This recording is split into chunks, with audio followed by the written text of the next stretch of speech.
Qu'est-ce que je suis content d'avoir vu ça. Ça là, ça va nous faire progresser. Regardez bien cette action là.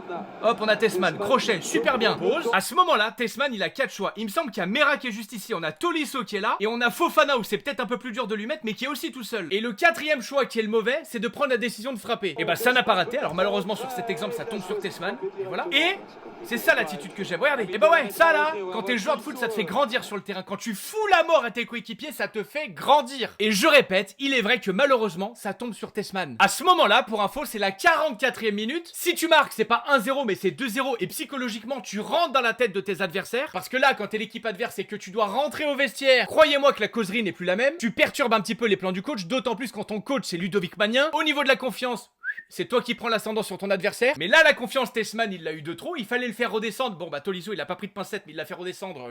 Après cette action et après les arrêts de jeu, l'arbitre sifflera la mi-temps. Paolo Fonseca prendra la forte initiative de sortir Tessman pour faire rentrer Morton. Et je trouve que pour une fois, la lecture du jeu du coach est plutôt bonne. Le fait de réprimander tout de suite, ça envoie un message fort. Parce que ça, si tu laisses passer et que tu laisses gonfler le boulard de tes joueurs et que, malencontreusement, comme face à Toulouse ou comme face à Nice, on vient à perdre ou prendre des buts cons, et bah, ça servira à rien de revenir dessus quand tu fais des analyses vidéo avec des joueurs pour parler de comportement, nanani.